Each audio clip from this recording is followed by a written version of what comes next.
Hey everybody, Tony D with another hot take. This one is on, well, the Constitution, I guess you'd say. So, people are complaining online and on social media. Surprise, surprise.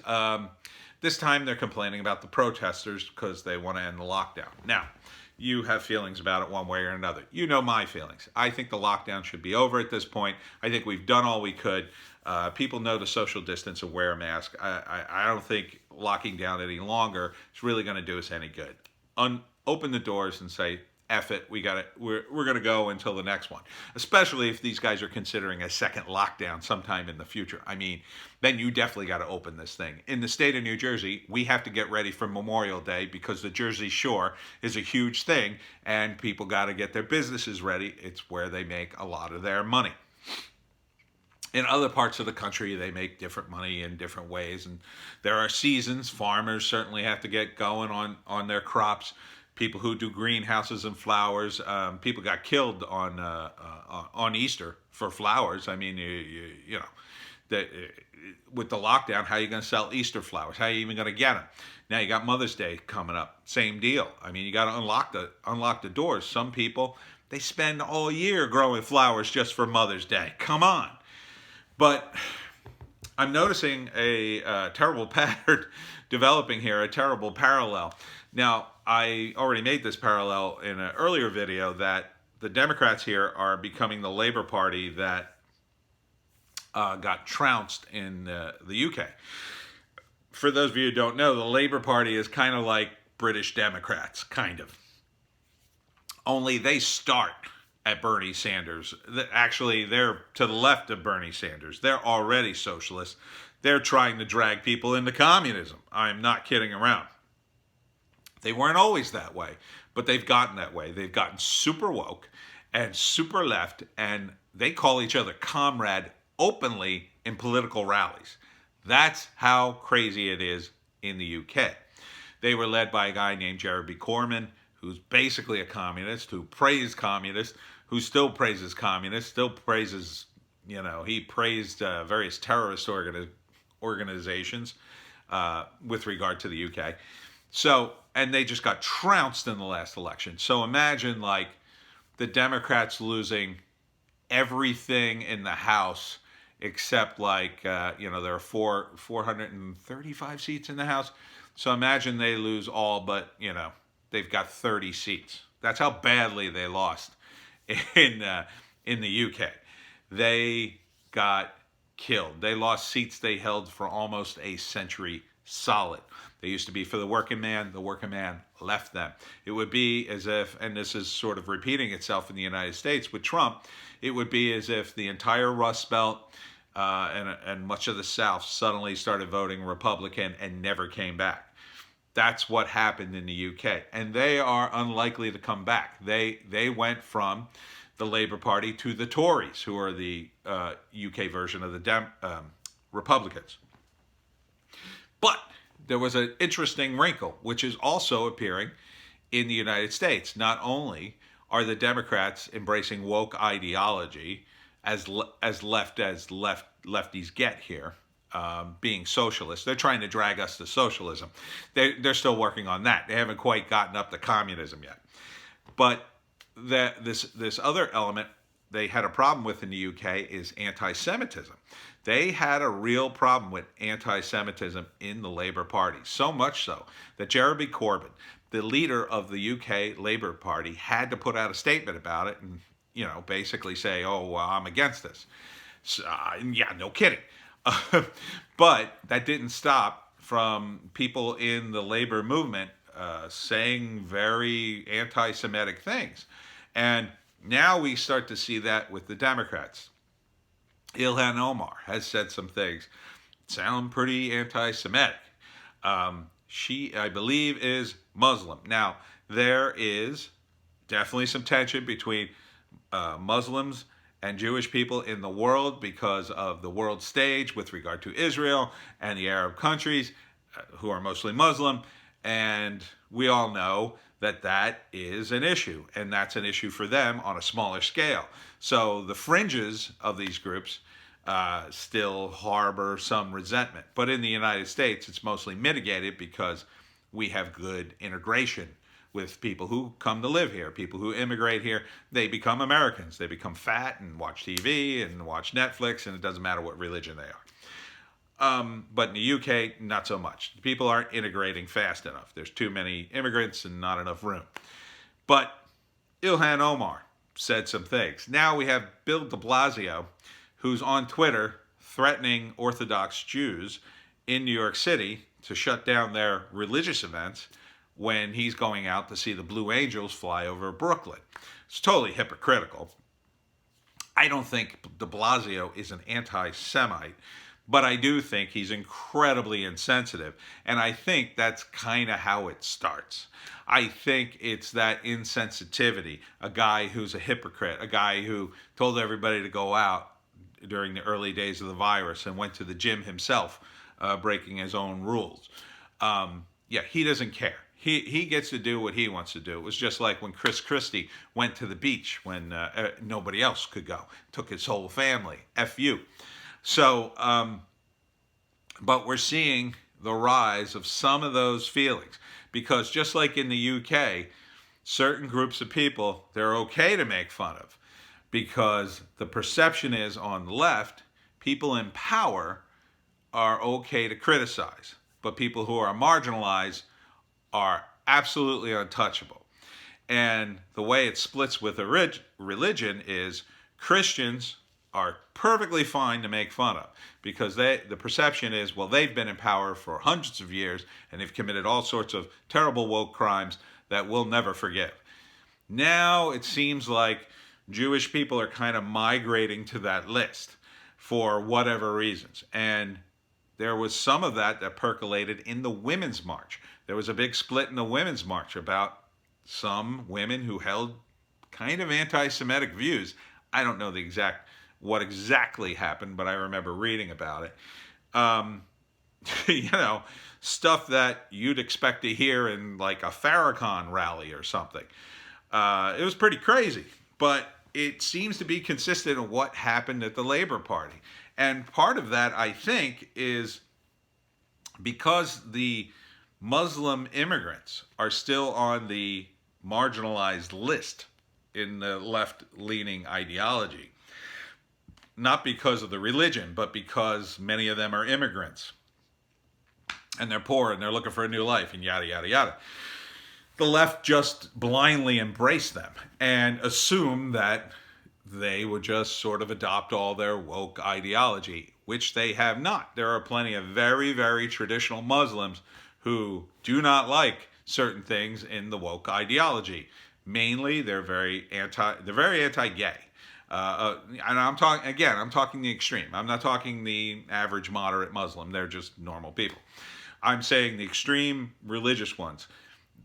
They're not, and they're opposed to support this in the UK. Over here, it's not as big as a problem because, again, people integrate much better here. But it seems like the Democrats are in a slow march heading in that direction because of that, because they are kind of the same mindset. Well, no, we can't touch that group of people because they're marginalized. Well, these groups aren't marginalized, therefore we can bash them all day long.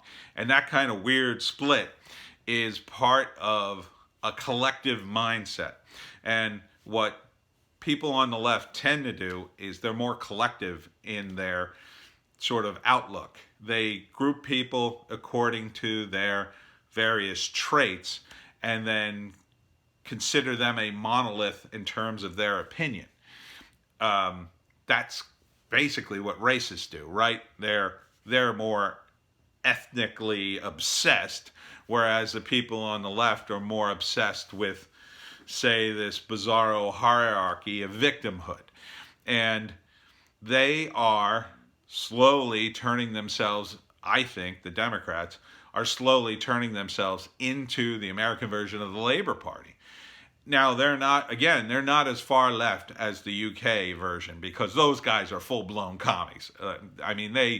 They don't just ask for free healthcare. They already got free healthcare. They don't ask for free college. I'm not sure what the college situation is. They're asking for full employment and free housing. Yes, that is like in the platform over there. Democrats are getting there. They're not there yet, but they're toying with the ideas. They're toying with the ideas of UBI. They're toying, and there was a headline the other day about one Democrat saying, "Oh, we should do UBI." It was probably AOC. AOC is a perfect example too. Left, left, left, left, hard left, and that will, just like it did in the UK, destroy the Democratic Party. So imagine they lose just as badly as the UK, and I think that's a distinct possibility. And one of the reasons they desperately needed Biden to win the primary, because Bernie Sanders would have sealed the deal. But imagine if they just lose the House by a wide margin, not a small margin, by such a big margin that Trump has a veto-proof majority in both houses. He could essentially do whatever he wanted.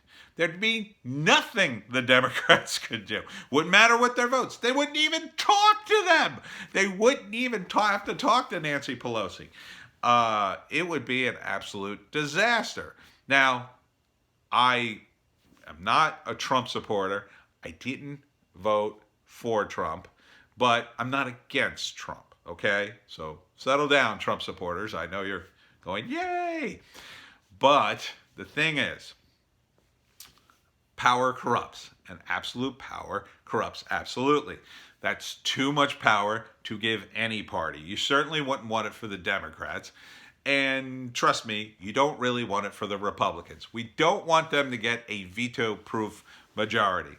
Maybe you give them both the houses, which I think is kind of inevitable, and see what they do with it. But if it goes too far, you could be living under the thumb of the next guy, whoever that is, and he could be a much, much, much, much worse version of Donald Trump. So imagine, John McCain. I mean, John McCain was pretty bad. That guy wanted to go to war with Georgia, the Georgia and Russia. That guy was ready to start World War III. I mean, he had one foot in the grave anywhere. Why not go out in a blaze of glory, I guess, was the thinking. You don't want too much power to go to one side, because there will be excesses. And you don't want the same thing that's happening to the Democrats to happen to the Republican Party. We don't want to see the Republicans become so twisted and corrupted, the Democrats stage a comeback and flip the whole house over. You don't want that, do you? Well, so there has to be a balance here. We have to help our Democratic brethren find their way. And certainly, we have to point out a guy like Blasio, who's really, really he's beyond the pale, I think. I mean, that guy, I thought Bloomberg was bad and authoritarian, but my God, Blasio, you want to talk about a guy who acts like a king. That's de Blasio. And I felt the same way about Rudy Giuliani as well. These guys strut upon the stage and do whatever the hell they want and tell people how to live. No, thank you. I think New York, it's high time you punish a guy like de Blasio. And I don't even think I have to tell you that. I think de Blasio has screwed the pooch so badly with this disease response. I don't think there's any chance he's going to get reelected. I don't even know if he can run for reelection. But, judging by his popularity as a presidential candidate, he's certainly not going anywhere. I think his political career is mostly done. But I would encourage you, I'm not sure what the situation is for the next election, to please vote him out. I mean, get somebody in there that's more of a moderate, who's not trying. I mean, this guy wanted to do things for climate change. He's making kids eat vegetarian meals. What is wrong with him? Why does he have to stick his nose in every little thing? I mean, Bloomberg did the same damn thing, banning sodas and whatnot. That's authoritarian. You have to understand what freedom is. Freedom is the freedom to do stupid things, as long as you're not hurting anybody.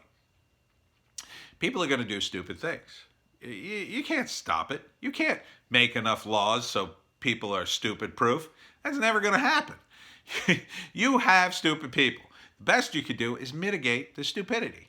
Okay, you can do all the stupid stuff you want, as long as you don't hurt anybody, as long as you don't kill anybody, as long as you don't hurt their property or whatever. If you do any of that, you're going to be in trouble and you're going to have to pay for it and take responsibility.